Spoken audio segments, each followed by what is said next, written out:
कबीर दास जी महाराज की प्रेरणादायक कहानी। कबीर दास जी का जीवन भारत की भक्ति परंपरा में एक अद्वितीय प्रेरणा स्रोत है। वे ऐसे संत थे जिन्होंने समाज में व्याप्त पाखंड, धार्मिक कट्टरता, जातिवाद और आडंबर का खुलकर विरोध किया। उनके दोहे आज भी लोगों के जीवन को दिशा देने वाले मंत्र हैं। यह विस्तारित जीवन गाथा कबीर दास जी की असाधारण यात्रा को भावनात्मक, प्रेरणात्मक और सरल शैली में प्रस्तुत करती है। अध्याय 1, जन्म और रहस्य।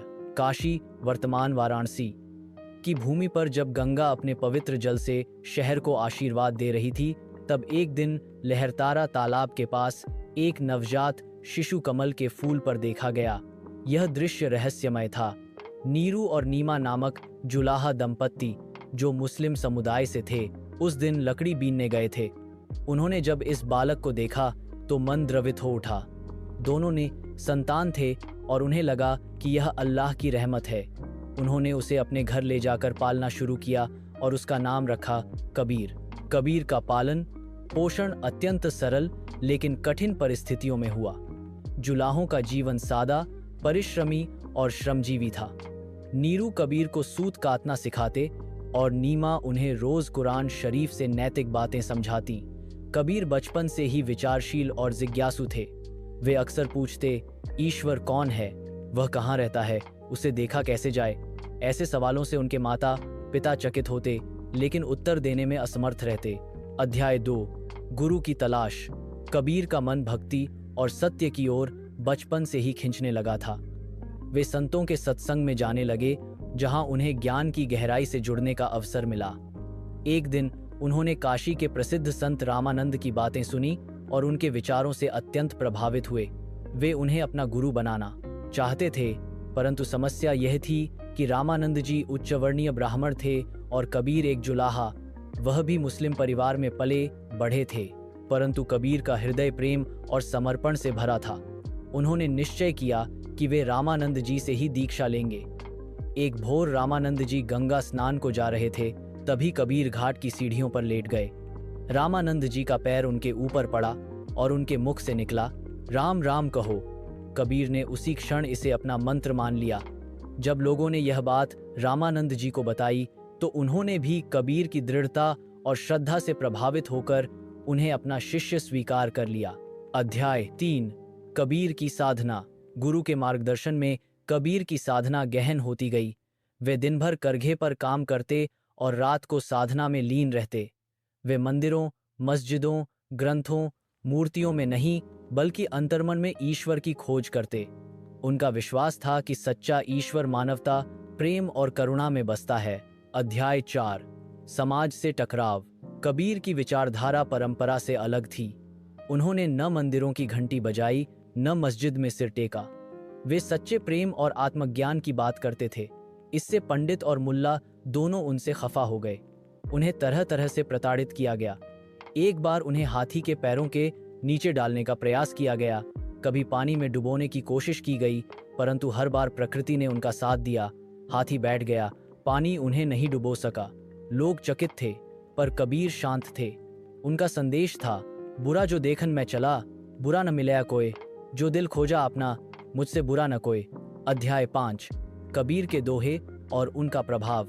कबीर के दोहे जीवन के गूढ़ रहस्यों को सरल भाषा में प्रस्तुत करते हैं। उनका हर शब्द आत्मा को झकझोरता है। कुछ प्रसिद्ध दोहे, साईं इतना दीजिए, जामे कुटुंब समाए, मैं भी भूखा न रहूं, साधु न भूखा जाए, जाति न पूछो साधु की, पूछ लीजिए ज्ञान, मोल करो तलवार का, पड़ा रहन दो म्यान। इन दोहों ने न केवल आमजन को ईश्वर से जोड़ा बल्कि समाज को चेतना भी दी। कबीर ने कहा कि धर्म वह नहीं जो दिखावे में हो, बल्कि धर्म वह है जो भीतर से आत्मा को जागृत करे। अध्याय 6, जीवन का उत्तरार्ध। कबीर का जीवन साधना, सेवा और शिक्षा का संगम था।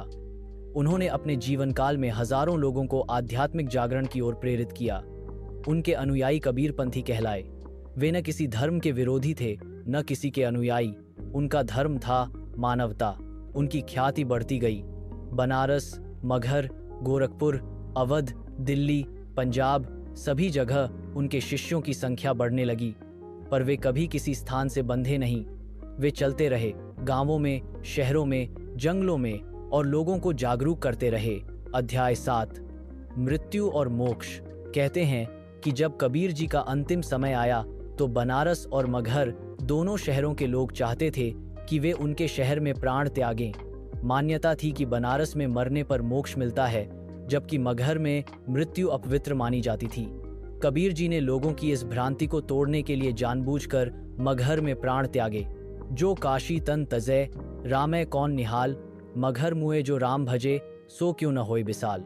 जब उनका शरीर त्यागने का समय आया तो उनके हिंदू और मुस्लिम अनुयायियों में मतभेद हो गया। एक उनका दाह संस्कार करना चाहता था, दूसरा दफनाना। परंतु जब उन्होंने चादर हटाई तो वहां केवल फूल बिखरे पड़े थे। उन फूलों को दोनों पक्षों ने बांट लिया और अपने अपने रीति से उनका संस्कार किया। यह घटना आज भी धार्मिक सौहार्द का प्रतीक मानी जाती है।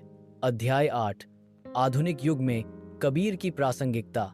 आज जब दुनिया जात पात, धर्म, भाषा, रंग, वेशभूषा के नाम पर बंटी हुई है, कबीर के विचार पहले से कहीं अधिक प्रासंगिक हैं। उनका संदेश है, सत्य बोलो, प्रेम करो, सेवा करो और अपने भीतर झांको। उन्होंने अपने दोहों से आत्मा की आवाज दी जो आज भी गूंजती है। उनका यह दोहा आज के हर व्यक्ति के लिए एक दिशा है। पोथी पढ़, पढ़ जग मुआ, पंडित भया न कोय, ढाई आखर प्रेम का, पढ़े सो पंडित होए। उपसंहार, एक दीप जो बुझा नहीं। कबीर दास जी का जीवन एक ऐसा दीपक है जो कभी बुझा नहीं। वह आज भी हमें आलोकित करता है।